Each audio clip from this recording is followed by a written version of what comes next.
რვიანი დაბრუნდა ეთერში გიორგი კახიანი, დავით დარჩიაშვილი სტუმრად რვიანის სტუდიაში. ბატონ გიორგი, თქვენ დასრულება გინდოდათ ბარბარე რაფალიანცის თემასთან დაკავშირებით, თუმცა მინდა გთხოვოთ მოკლედ, ვინაიდან ჩვენ სხვა თემას მოგსასაუბრებთ. უბრალოდ ეს ამის თქმა დავაპირე, იმიტომ რომ ბატონ დავითი საუბრობს გამოდებით იმაზე, რომ თითქოს არც ამება მოხდა რა არც ის და მოყავს მაგალითად რაფალიანცის საკითხი, რომ თვითონ რატო განვაზოგადეთ, რომ არაფერი მომხდარა, მე არ მითქვა. და იმ შემთხვევებზე, რაზეც დღეს ვისაუბრეთ, იმას ფაქტია რომ უარყოფ. მაგრამ რას იცით რაფალიანცის შემთხვევაში ის განცხადება, რომელიც მართლა მაშინ გაკეთდა, ეს არაფერს ვიტყვი რა ისტერიული ფონზე გაკეთდა ეს ყველაფერი და ნუ მაშინ რა ხდებოდა ზოგადად არჩევნების წინ ხა ამას არ დაუბრუნდები, მაგრამ რაფალიანის თემაზე მახსოვს მე, როდესაც ჩვენ თქვენ მიერ დაყენებულ საკითხს პლენარულ ცდომაზე ვიხილავდით, უმრავლესობის წარმომადგენელმა ამის გამო ბოდიში მოიხადა. გახსოვთ თქვენ ალბათ ესა, იმიტომ რომ თუ ამით რაღაცა ზიანი ასე ვთქვათ მიადგა გიორგი ღვინიაშვილს, ამაზე ბოდიში მოიხადა. მაგრამ ერთი ბოდიში მაინც ნაციონალური მოძრაობის მიერ მოხდილი იმ მავნექმედებების გამო და იმ დანაშაულებების გამო, რომელიც წლების განმავლობაში ჩავიდა. რომელიც მართლა მოხდა თუ რომელსაც დაგვაბრალეთ. მაინტერესებს რა, იმიტომ რომ ძალიან ბევრ ამას არაფერი არ მოხდა რა, იმიტომ რომ ერთი ბოდიში არ გვახსოვს. მომხდარა რაღაცეები და ბოდიში პირადად ჩემგან თქვენთვის, თუ საზოგადოებასთან ლაპარაკი საზოგადოებასთან ყველაფერზე იყო საუბარი. იმ გადაცდომებზე, შეცდომებზე და თუნდაც დანაშაულებებზე, რომელიც ყველა ხელისუფლების დროს ხდება და ჩვენ დროსაც მომხდარა. მეგობრებო, წარსული თემებიც და გეგმებიც აბრალა ოპონენტებს ბავშვების მკვლელობა. გასაგებია და ამაზე ბატონ გიორგი ვიღაცა თქვა ბოდიში კი მაგრამ ვის განაცხადა მოდიოდა სახელით გამოსულმა პიროვნება მთელი უმრავლესობის სახელით ბატონ დავით როგორც წარსულ თემებზე ასევე უფრო მომავალზე ალბათ და იმედია მოგიწევთ თუ ახლოს ხანებში და უკვე გიწევთ ამორჩეულთან საუბარი. ახლა თქვენი ოპონენტი უკვე ახალი სიით არის წარდგენილი, ჯერსია არ ვიცი ზუსტად, მაგრამ ახალი შემადგენლობით საზოგადოების წინაშე ჩვენ გუშინ ვიხილეთ 15 ახალი წევრი ქართული ოცნების. მიხეილ სააკაშვილმა ოდესიდან ამ სიას უწოდა ცარიელი სია. გაიზიარებდით ამ შეფასებას და რატომ გაიზიარებდით? ნინო ძალიან ასე ვთქვათ სერიოზულ თემებს შევეხეთ და ესე ვითომც არაფერი გადავიდეთ უცებ სხვა თემაზე. მოკლედ ვიტყვი რომ რა თქმა უნდა ჩვენ დროს მომხდარა ძალიან ცუდი რამეები. და იმაზე პოლიტიკური პასუხისგებლობა ავიღეთ და ვიწვნიეთ კიდეც დამარცხება. მათ შორის ამის გამო, არა მარტო მაგის გამო. მეორე იყო ივანიშვილის აი დაპირებები, რაც ხალხმა დაიჯერა. მაგრამ ამ დაპირებების ფონზე, ამ სამართლიანობის აღდგენის ასე ვთქვათ ლოზუნგის ფონზე, რაც ეს 4 წელი ხდება, ეს ყველაფერი არის აბსოლუტურად უღრუბლო, უკითხვის ნიშნო და მარტო წარსულზე უნდა ვილაპარაკოთ. აი აქ არის სერიოზული პრობლემა. რაც შეეხება სიას, ახლა მანდ იცით რა, ჩემის აზრით ახლა რამოდენიმე ახალგაზრდას სახელი რომელმაც არ ვიცი ჰარვარდში აიღო ზოგმა დიპლომი თუ სადღაც, ნუ მე მართლა კითხვას დავსვავდი რომ ამ 4 წლის ფონზე, როდესაც ძალიან ბევრი ასე ვთქვათ მინუსი გამოჩნდა დღევანდელი მართველი გუნდის, თუ ჰარვარდი დაამთავრე რაღაც ქართულ ოცნებაში მიდიხარ, ეს ისე რიტორიკული კითხვა, ხო? რად გინდა ახალგაზრდობას რატო უკავშირებ ნაციონალურ მოძრაობაში? არა, არც რა ვიცი, თავისი გაეკეთებინათ. თავის დროზე ის ბევრი პარტია, რომელიც ივანიშვილის ირგვლივ დაჯგუფდა. რაღაცა თავის გზას დადგომოდა. ახლა თქვენ მეტყვით რომ ამის ფული არ ქონდა და აჰა, კი ბატონო, ვინც იხდის ის უკვეთავს მუსიკას და გადამხდელი არის ივანიშვილი და საბოლოო ჯამში გადაწყვეტილებას იღებს ის. გავლენა არის მისი. რაც მას უნდა ის კეთდება ქართული ოცნებაში და ქართული ოცნების მხრიდან. პარალელურად ახლა ეს სახეები, რომლებიც ნუ არც გამოცდილი არიან პოლიტიკაში, განსხვავებით ჩვენი ახალი სახეებისგან და არ ვიცით ესე იგი რამ ასე თქვათ რამ დააკავშირათ ივანიშვილთან ამაზე შეგვიძლია ვარაუდები გამოთქვათ. პარალელურად არიან დაბალანსებული ძალიან ნათელი სახეებით, რომლებიც შევარდნაძის ანუ რევოლუციამდელ პერიოდთან ასოცირდება. ეხლა მართლა საზოგადოებამ განსაჯოს შევარდნაძის დროინდელი პერიოდი მისთვის მისაღებია თუ არა. მაგალითად ნარჩემაშვილი, მაგალითად ზოიძე, მაგალითად პავლიაშვილი. ეს ადამიანები, ზოგი მინისტრი იყო, ზოგი მოადგილე იყო. შევარდნაძის დროს მე ასე ვიცი, თუ ასე არ არის, თუ ასე არ არის, ბატონ გიორგი, შეგიძლიათ მეტი სიცხადე შევმატოთ ამას, რა ტიპის ბალანსი იქნება ახსიახლესა და სიძველეებს შორის ქართული ოცნების სიაში. იცით რა არის, როდესაც ადამიანი აკეთებს არჩევანს, ადამიანს, რომელსაც პოლიტიკაში წასვლის სურვილი აქვს და არჩევანს აკეთებს, რომელ პოლიტიკურ გუნდს დაუკავშიროს თავისი პოლიტიკური კარიერა, ასეთ შემთხვევაში მე შემიძლია გითხრათ, რომ ქართული ოცნება მართლა ესე წელგამართულია იმ თვალსაზრისით, რომ ესეთი ადამიანები არის ძალიან ბევრი. და ამის საპირისპიროდ ნაციონალურ მოძრაობას უნებრივია ამის პრობლემა აქვს, იმიტომ რომ არ ვიცი მე არ მეგულება ესე თქვა ადამიანი, რომელიც ცდილობს რომ რაღაცნაირად თავის პოლიტიკური კარიერა ნაციონალურ მოძრაობას დაუკავშიროს. პირიქით, ნაციონალურ მოძრაობას ხედავთ როგორ ტოვებენ მათი ძალიან ესეთი ღია და ძლიერი სახეები, ხო? მაგალითი ეს არის, იმიტომ რომ არ უნდათ ის პოლიტიკური პასუხისმგებლობა. გიორგი ვაჩაძეს გულისხმობთ. თუნდაც კი ბატონო, არ უნდათ ის პოლიტიკური პასუხისმგებლობა აიღონ თავის თავზე, რაც ამ გუნდს აქვს, ხო და კითხვა ბატონო დავითო, ჩვენ ამისთვის ამაზე პოლიტიკური პასუხი ვაგეთო, მაგრამ პოლიტიკური პასუხისმგებლობა როგორი რაღაცაა, ის ერთჯერადი რაღაც და ერთი დღის და ერთი არჩევნების დღის მომენტი კი არა. ეს არის მუდმივი პროცესი, რომელიც მანამ სანამ პოლიტიკურად არ მოინანიებთ თქვენ ცოდვებს, ამას ვერსად ვერ გაიქცევთ. რომელ ცოდვებს თქვენ რო გვაქვს? ხო, ეხლა მაგას ვერ ხვდებით, რომელ ცოდვებია საუბარი და მე რა ამიხსნა, მაგრამ ფაქტია, რომ მე ისევ თემას დავუბრუნდი. აუცილებლად მოლაშვილი ნაწამებია და ნაწამებია უზენაესი ბრძანებით. ხო, ნუ ათასობით ადამიანი არ გაწამებულა, ათასობით ადამიანისთვის არ ქონებები არ ჩამოუჩვევიათ, ათასობით ადამიანის უფლება არ დარღვეულა, სისტემური დანაშაულებრივი რეჟიმი არ ყოფილა. სისტემური დარღვევები შეიძლება ჩვენ დროს დარღვევები შეიძლება იყოს ჩვენ მე ბოდიშს მოიხდით, მაგრამ იმ რაფალიანსმა თქვენ ქულები მოგცათ. ცოცხმა რომელიც მოგონილი იყო, ქულები მოგცათ. ხო, ესე იგი თქვენ ესე ფიქრობთ, რომ ცოცხს მისცა იყო როგორ არის საზოგადოება ხო? კი ბატონო, ესეც თქვენი პრობლემაა, ესეც თქვენი პრობლემაა. პრინებას ნუ გააკეთებ ჩვენ ნათქვამის. აბა რას ნიშნავს ცოცხლობა? იმდენად დიდი შოკი იყო, ეს აშკარად ფსბ-ს დამუშავებული ტექნოლოგიებით გაკეთებული შავი პიარი. იმდენად დიდი შოკი იყო, რომ ბევრი ჩვენი მომხრეც რეალობა იყო. რეალობა იყო, შოკი რა იყო? რეალობა იყო, რაც ხმებოდა ციგნებში გაშუქდა. ცოცხი იყო რეალობა? ესე იგი ბედუკაძის ცოცხი თუ არ იყო რეალობა, ის რომ ის კადრები რომელიც აღშენეს მე არ მინდა სხვა თემაზე გადავდივარ და მართლა არ მინდა ამის გახსენება. ის კადრები რომელიც აღჩვენეს ის არ იყო რეალობა? ბატონო, ის კადრები მე იმის გამეორებაც არ მინდა რა იყო იმ კადრებზე, ეს არ იყო რეალობა?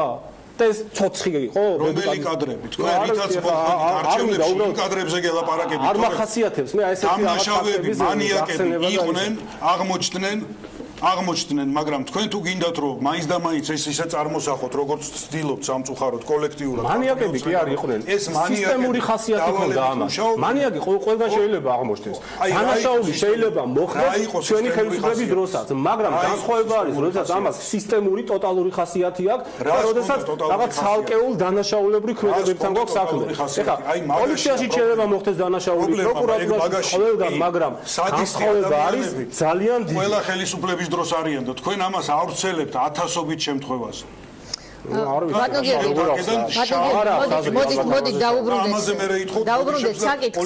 ბატონმა დავითმა რაც თქვა ახლა ჩვენთან თემა რომ შესაძლოა შევარდნაძის დროინდელი რაც ასოცირდება რაღაცნაირად უფრო ნაკლებად აქტიობასთან ასოცირდება შევარდნაძის დროინდელი კონკრეტული შევარდნაძის დროინდელი არ ვიცი შევარდნაძის დროინდელი ნარჩემაშვილი ითქვა არ ვიცი მაგრამ პრობლემა მის ყოფნასთან დაკავშირებით თუ ის არ იქნება განსხვავება რა არის იცით ასევე ჯერსეთი არავინ არ ყოფილა შევარდნაძის დროინდელი სრულიად ახალი სახეები მაგრამ იქნება ბატონი დავითი ამბობს როგორ არის მე არ ვიცი ეხლა თქვენ რა იცით ბატონ დავით ნარჩემაშვილი იქნება თუ არა სიაში რა იცით არ ვიცი იქნება თუ არ იქნება მედია საშუალებები თქვენ უარყოფთ ამას არ ვიცი მედია საშუალებებით რა ინფორმაცია მედია საშუალებებით რამდენი ჭორი გაჟღერდება ეხლა ყველაფერს თქვენ თუ ამ ჭორებზე აგებთ თქვენს პოზიციებს არ ვიცი და მაგრამ თავი ჭორი არ არის და ჩვენი ჭორია არა თავი რა არის იცით რომ მიდგომა თქვენი მხრიდან არის ისეთივე როგორიც იყო ეგრეთ წოდებული რაღაც ჩარეცხილი თაობის და ჩარეცხილი რაღაცა ჯგუფების რიტორიკა მე ვთქვი სააღაშვილო მე არ მithქვი ჩემი სიტყვა ჩარეცხილი თაობა ჩემი სიტყვა ჩემი სიტყვა ჩარეცხილი თქვენ ახსენეთ თქვენ არ გითხავთ ამ შემთხვევაში მაგრამ მიხეილ სააღაშვილმა და მაჟიოსეც იყო პრეზიდენტი და მიხეილ სააღაშვილის და ერთი პოლიტიკური გუნდის წარმომადგენელი ხარ და ამაზეა საუბარი და იგივე რიტორიკას აგზელებთ უბრალოდ ვიზახით და შევარდნაძის დროს ანუ არ ყოფილა არავინ ისეთი ვისაც ქვეყანა უყვარდა ქვეყნისთვის საქმეს აკეთებდა ანუ ვინაიდან შევარდნაძის დროინდელი რაღაც თაობარი უნდა ჩავრეცოთ ეს თაობა ეს არის თქვენი რიტორიკა ესეთი მიდგომა არ ვიცი თქო მართლა არ ვიცი მე ნარჩემა ნარჩემაშვილი იქნება სიაშია თუ არ იქნება, მაგრამ თქვენი მიდგომა არ მოწონს. თქვენი მიდგომა არ მოწონს. ამაზე რა პრობლემა გაქვს პირადად? ამიტომ მაც ვართ ოპონენტები. შეიძლება გითხოთ რა პრობლემა გაქვს პირადად კობა ნარჩემაშვილთან. აი რატომ არ შეიძლება ის იყოს სიაში? სპეციალურად ჩემს მიერ არ არის ნანახი ყველა საბუთი ის კი არა რომ ვიღაცამ თქვა მოლაშვილი აწამეს და ასე შემდეგ. პირადად თუ მართლა ყველაფერი არ ავწონდავწონე ვერ ვიტყვი მე რომ რაღაცა პირადი მაქვს ან მით უმეტეს მე თუ არ დამიშავა, მაგრამ ზოგადად ეს ადამიანები იყვნენ ხელისუფლებაში იმ დროს, როდესაც ტოტალური კორუფცია, უპენსიობა, უხელფასობა და კრიმინალის თარეში იყო. აი იმ დროსთან ასოცირდებიან და დღეს მათ ეყრდნობათ ხო ქართული ოცნება. დანარჩენი ახლა რა ვიცი, დასკვნები გააკეთეთ როგორც გნებავთ. თქვენ ხედავთ ამას, რომ ამაზე ღირს კომენტარის გაკეთება. თქვენ ხედავთ იმას, რომ ქართული ოცნება ეყრდნობა აი ისეთ კადრებს, რაზეც ბატონმა დავითმა ეხა ისაუბრა. პირველ 15 წელში მემორი კომენტარის გაკეთება ამაზე არ არის სამი კონკრეტული სახელი. ახალი სისტემა როგორ დაბალანსდებიან ახლები ძველები თუ ძველები ახლებით, ეს ჯერჯერობით კითხვის ნიშნის ქვეშ არის და ჩვენ არ ვიცი, თუ გაგება არ გინდათ ჩემი კი ბატონო, მაგრამ მე ვთქვი რომ არის ახალი სახეები, რომლებიც არაფერთან ასოცირდებიან და მათ გვერდზე არის აი ეს სახეები, ვინც დაგისახელეთ და თქვენ კიდე ესე იგი რა. პირველი ათეული, რომელზეც აკეთებს ფსონს ნაციონალური მოძრაობა, მათზე თქვენ რა აზრის ხართ? მათ სიახლეზე, მათ მოცემულობაზე, მათ რესურსზე. მე რა შემიძლია თქვა იმ ათეულზე, რომელიც პირველ ათეულის სახით დასახელდა, ხო? ნუ ეს არავინ იქ ახალი სახე არ არის.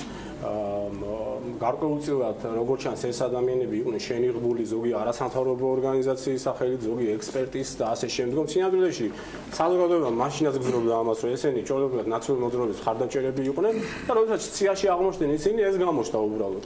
ეხლა ამ სახეების წარმოჩენით უბრალოდ არ ვიცი რა ცდილობს ნაციონალური მოძრაობა, ვითომ ახალი სახეების რაღაც პოლიტიკური რაღაც რებრენდინგი უნდა გაიკეთოს თუ არ ვიცი, მოკლედ რა გათვლები აქვს, მაგრამ რაც უნდა გათვლები ქონდეს, მე არ გონია რომ ეხლა რამე შეიცვალოს ამით ამ ახალი ათეულის წარმოჩენით.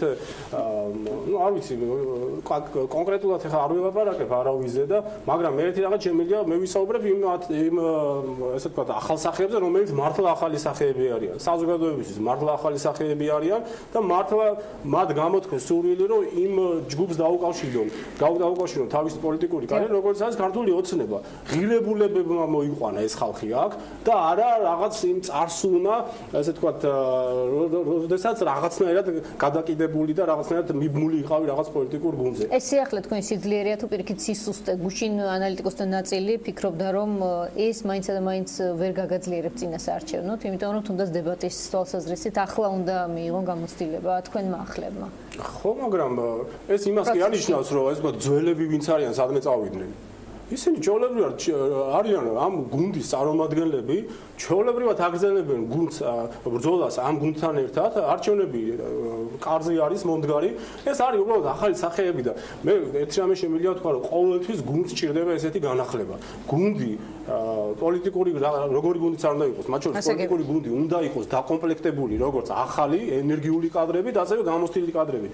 ეს პროცესი არის ამ ქართულ ოცნებაში. რიგზე გასაშება ძველები ადგილზე არიან. რა თქმა უნდა, ეს ფონის შესაქმნელად ახლები? თუ ახლების პოზიციონირება მაინც უფრო საწარმოებია. სხვათა შორის მე არ ვარ იმ მოსაზრების, რომ ეს ახალი სახეები ვინმეს ჩამოუვარდებიან თუნდაც დებატებში, თუნდაც იმ სახეებს, რომლებიც თქვა ნაციონალურ მოძრაობას ათეულში ყავს. სრულად არ ვფიქრობ ასე, მე შემიძლია კონკრეტული სახელი და გვარებით ვისაუბრო ამაზე. ესენი არიან ძალიან კომპეტენტური, ძალიან მაღალი, ესე ვთქვათ, განათლების მქონე ადამიანები და იმავდროულად გამოცდილები. ესენი, ვთქვათ, უნივერსიტეტებიდან კი არ მოვიდნენ პოლიტიკაში. უნივერსიტეტის მერე თითოეულ მათგანს ძალიან დიდი, ესე ვთქვათ, კარიერა გავლილი სხვადასხვა სამსახურებში საქმიანობის. გასაგებია. გამოცდილება აი, ბატონ დავით, ავიღოთ ორი ქალბატონი. თქვენთვის ერთ-ერთი პირველი ნომერი სიაში და სავარაუდოდ ოცნებისთვისაც ერთ-ერთი პირველი სიახლის თვალსაზრისით თამარ ჩუგოშვილი და ელენე ხოშტარია.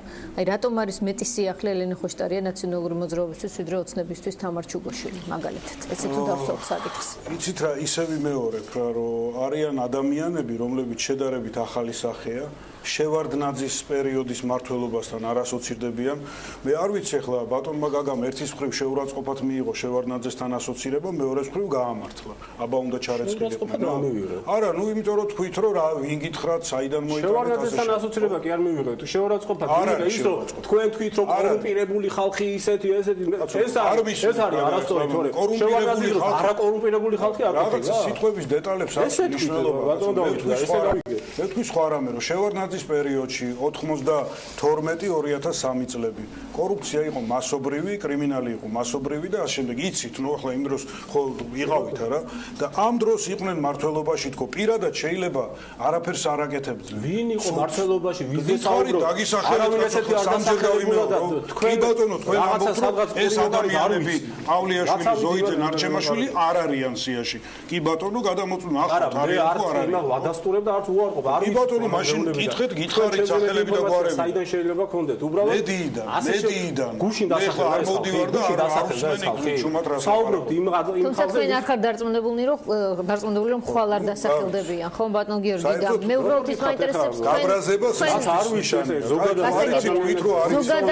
ზოგადად პრობლემა არის ეს? ვფიქრობთ რომ პრობლემა არ იქნება, რომც მოხდეს ასეთი კონკრეტული პირების შეყვანა სიაში, რა პრობლემაა? თუ კი მათ სიაში თუ მოხდება ჰქონდათ ამოცდილება შევარდნაძის დროს. ასე ვთქვათ, კორუფციასთან, კრიმინალთან, რამე მსგავს ქმედებებთან შემხოლობაში მყოფი ადამიანი ბუნებრივია ეს ცუდია, მაგრამ ვინაიდან ვიღაცა შევარდნაძის დროს ცხოვრობდა, ეს ავტომატურად თქვა რომ ცუდიაო, რა თქმა უნდა ეს არასწორია. ისე უტრირება მე არ მithქვავს არც უბრალოდ ცხოვრობდა და არც ის მithქვავს რომ თვითონ იყო ჩაყოფილი კორუფციაში.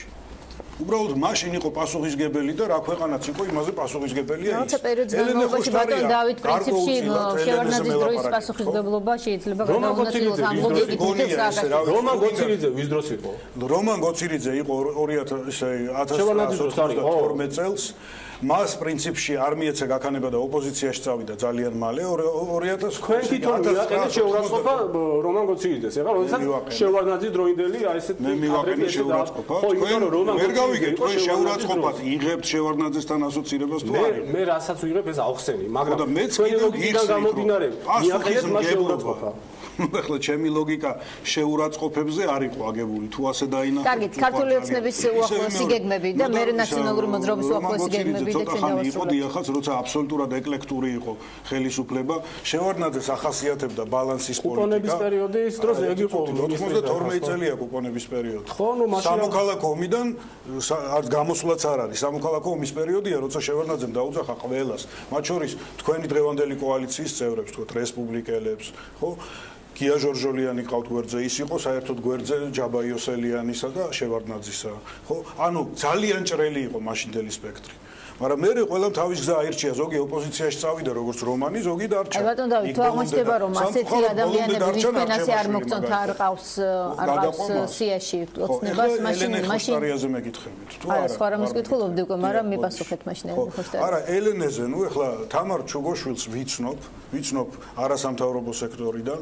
მიმაჩნია რომ მან აბსოლუტურად არასწორი არჩევანი გააკეთა, როდესაც ივანიშვილის მრჩეველი გახდა ადამიანის უფლებების დარგში და ეხლაც არასწორი ნაბიჯი გადადგა, ნუ ახასიათებთ ადამიანებს არასწორი ნაბიჯები, რომ სიაში მოხდა ქართული ოცნებიდან. და რაც შეეხება ელენე ხოშტარიას, დიახაც ის პოლიტიკაში იყო, ისიც არის პასუხისმგებელი წინა ხელისუფლების პოლიტიკაზე, კერძოდ საგარეო პოლიტიკაზე. კერძოდ ევროატლანტიკური ინტეგრაციის პროცესებს. არის ამ ხრივ ძალიან გამოცდილი და ვფიქრობ, არის ადამიანი, რომელიც აი მთელი თავისი ცხოვრება არასოდეს რაღაცა კონფორმისტი არ ყოფილა. მას ქონია მათ შორის გეტყვით კამათი სააკაშვილთანაც, ყოფილა რომ მას თავისი აზრი არასოდეს დაუმალავს, არის ასეთი ადამიანი. ასე გებია. ესე იგი, თამარჩუბოშვილმა რომელმაც დაუკავშირა პოლიტიკური კარიერა ქართულ ოცნებას შეცდომა დაუშვა არასორი ნაბიჯი გადადგმა და ელენე ხოშტარიას რომელმაც დაუკავშირა თავის პოლიტიკურ კარიერა ნაციონალურ მოძრაობას იმას სწორი ნაბიჯი გადაუდრია. მე ჩემი აზრი გითხარით და საბოლოოში ამ მრჩეველი გადაუდრია. სიმართლე გითხრათ, ელენე ხოშტარიას მიმართ არ მაქვს სული დამოკიდებული, უბრალოდ არ მქონდა, ვიდრე ამ ნაბიჯს გადადგამდა. და ჩვენი ურათმენობის ნაციონალურ მოძრაობას რა შეჭირდება ელენე ხოშტარია თავის სიაში, მაგრამ ელენე ხოშტარიაზე რა დუღირდა იმ სიაში ყოფნა ეს დაახლოებით ერთნაირი წარმოდგენა გაქვთ ერთმანეთის ახალ წევრებზე, ასე შეგვიძლია დავასკვნათ უახლოესი გეგმები, ბატონ გიორგი, აი როდის ვიხილავთ სრულფასოვან სიას. და მაჟორიტარების კანდიდატები არის ყველაფერი მიმდინარეობს ისე როგორც ეს არის დაგეგმილი ჩვენს მიერ და როგორ ესე ვთქვათ პოლიტიკური სტრატეგიაც გვაქვს არჩევნების წინ შემუშავებული უკვე გაჟღერდა ეს ახალი სახეების თაობაზე თქვენ იცით რომ ორშაბათს უკვე დაიწყება მაჟორიტარი კანდიდატების დასახელება კონკრეტულად ეს იმერეთის რეგიონს შეეხება და ეს პროცესი მიიღებს ძალიან მასშტაბურ ხასიათს ძალიან უახლოეს მომავალში საზოგადოებისთვის ყოველი მაჟორიტარი კანდიდატის გახდათ ცნობილი ასევე სიის შესახებ იქნება მთლიანად ინფორმირებული ეს მოხდება ძალიან მალე საუბარი არის კონკრეტულ დღეებზე და იმავდროულად პროგრამა რომლითაც ჩვენ წავდგებით საზოგადოების წინაშე. გასაგებია ბატონო დავით გექნება თუ არა რაღაც სიახლეები ამ მრჩევლისთვის პერსონალიებთან დაკავშირებით. მე მაგალითად ცოტა ხნის წინ ვარშალომიძე ვნახეთ ჩვენ გაჩენილი ნაციონალურ მოძრაობის კანდიდატთა შორის ბათუმის ფლანგზე. აი რა ტიპის სიახლეები გაქვთ? ეს პროცესი გაგრძელდება, ნუ ახალი სახეები დასახელებული იქნა ძირითადად, ნუ არის რა თქმა უნდა მაჟორიტარების პროცესი ამ ხრივ შეიძლება თქვათ რომ აი ბევრი რამე მსგავსია, მაგრამ თავი და თავი პრობლემის სისტემურობაზე რომ საუბრობდით, ხო? ამაზე დრო არ გვჩება რა არის სისტემური, რა არ არის სისტემური. ისე ვიმეორებ, რომ ეს ხელისუფლება განასახიერებს წარსულს და თუ რამ წარმატება არის საგარეო პოლიტიკაში, ასოცირების შეთანხმება, აი სავიზო რეჟიმი არ ვიცით როგორ იქნება, როდის იქნება, ხო, ეს ყველაფერი არის დასავლეთის გააქტიურების შედეგი. მე დარწმუნებული ვარ ახლა რა თქმა უნდა ოპონენტი არ დამეთანხმება და მოსახლეობამ განსაჯოს რომ თვითონ ივანიშვილს რომელიც პასუხისმგებელია ამ ხელისუფლებაზე მან შექმნა იგი შემოქმედია და სხვა შორის ის ახალი სახეებიც არ უარყოფენ რომ რა თქმა უნდა მისი გავლენა უნდა იყოსო ხო თვითონ ივანიშვილს არ აქვს რბილად რომ ვთქვათ არანაირი მკაფიო საგარეო თუ საშინაო პოლიტიკური ორიენტირება და მისი თქვა პირველი განცხადებებიდანაც ეს კარგად ჩანდა მაგის დისკურს ანალიზი რო გავაკეთოთ რომ საბჭოთა პერიოდის რაღაცეები მიაჩნია მას უფრო წარმატებულად ვიდრე შემდგომი პერიოდის. თუმცა ბატონო დავით აქ კითხვა ჩდება რომ მას რომ არ დომებოდა დასავლური კურსი ვერ მოახერხებდა მის შეფერხებას რაც არ უნდა ძლიერი ყოფილიყო დასავლური თვითონ ინიციატივები. აი ქარზე რო ფლუგერი ტრიალებს დაახლოებით ისე ასეც გავდა ვარშავის სამიტის შედეგი. კი, მაგრამ აუცილებელი არის რომ შენ იყო პროაქტიული ის კი არ უნდა იყო რომ აი საქართველოს პრობლემა როგორმე საერთაშორისო არენიდან მოვაცილოთ, რასაც ის ამბობდა. არა, არ უნდა მოვაცილო. აქტიურად უნდა იყო და ის მოკავშირეები, ვინც ყავს, თქო, შეერთებული შტატები იქნება თუ პრობლემა იქნება გერმანიასთან ურთიერთობაში. უნდა იმუშაო, რომ ეს წინ წავიდეს. აი ვნახავთ შავი ზღვის ფლოტის ფორმირებაზე, რომ დაიწყება დებატები, რა პოზიცია ექნება. მაგრამ ნუ იცით რა, მანამდე ხელისუფლება შეიცვალა. ასე რომ სხვები განსჯიან მაგას. ნაციონალური მოძრაობა ყოველთვის თვლიდა რომ საქართველოს ისტორია 2003 წლიდან იწყებოდა. მე ვიქნები ობიექტური ევროპასთან ინტეგრაციის ნაწილს რაც შეეხება, კი მათ დროს ბევრი კარგი რამე გაკეთა ამ მიმართულებით, ამას ობიექტურად ვიტყვი, თუმცა როდესაც საუბრობს რომ თურმე ჩვენ ამ მიმართულებით არაფერი არ გაგვიკეთებია და ამის ძალით გვაკეთებინებდნენ, ბუნებრივია ეს ცოტა არაობიექტურობაზე რომ არ ვისაუბროთ, ცოტა არ იყოს ცინიკური არის და არასწორი შეფასება იქნება თქვენი მხრიდან, იმიტომ რომ ამ მიმართულებით ჩვენ ძალიან წარმატებული ვიყავით, ეს აღინიშნა ყველა საერთაშორისო არენაზე, ამას აღნიშნავს ყველა საერთაშორისო ექსპერტი, მაღალი თანამდებობის პირი და კონკრეტულ შედეგებში აისახება ეს. ეს აისახება თუნდაც იმაში, რომ ძალიან მალე ეს სექტემბერში იქნება თუ ოქტომბერში საქართველოს ექნება უვიზო რეჟიმი. მადლობთ. დავით ბაქრაძემ და ჯანელიძემ მინისტრებმა აი ეს ტექნიკური სამუშაო რაც შესასრულებელი იყო, შეიძლება და უფრო სწრაფად, მაგრამ შეასრულეს. მაგრამ ვიძახი პოლიტიკური ნება გადაწყვეტილება პრობლემა. ერთად პარლამენტში და მე არ ვიცი თქვენ რამდენად იღებთ ამ პროცესში მონაწილეობას. არა, რო არ თქვათ რომ მე მაინც და მაინც 180-მდე კანონი მივიღეთ და მაინც და მაინც მიხარია, არა. არა, თქვენ რას ამბობთ იცით რომ არ ვიცი რაღაც ძალით გაგვიკეთებია. მარტო პარლამენტში ვიზა ლიბერალიზაციის და ასოცირების ხელშეკრულების ფარგლებში 180-მდე კანონი გვაქვს მიღებული. 180-მდე კანონი ეს არის ის ძალიან მნიშვნელოვანი, მაგრამ სამართლებრივ ტექნიკური არ გეუბნებით რომ არ ხედავთ ხო მე გეუბნებით უბრალოდ თორე კი ბატონო ილაპარაკეთ დიდი მადლობა გიორგი კახიანი ქართული ოცნებიდან დავით დარჩიაშვილი ნაციონალური მოძრაობიდან იყვნენ ერთმანეთის პირისპირ რვიანი სტუდიაში ჩვენ დავბრუნდებით ოღონდ სხვა თემით სალომე ჩარკვიანის თემა ქალბატონი რომელიც ცენტრპოინტის საქმეზე არის დაკავებული მისი გათავისუფლების თხოვნით პეტიცია ვრცელდება მასზე ხელს უკვე ათასობით ადამიანი აწერს ამ თემით დავბრუნდებით ჩვენ რეკლამის შემდეგ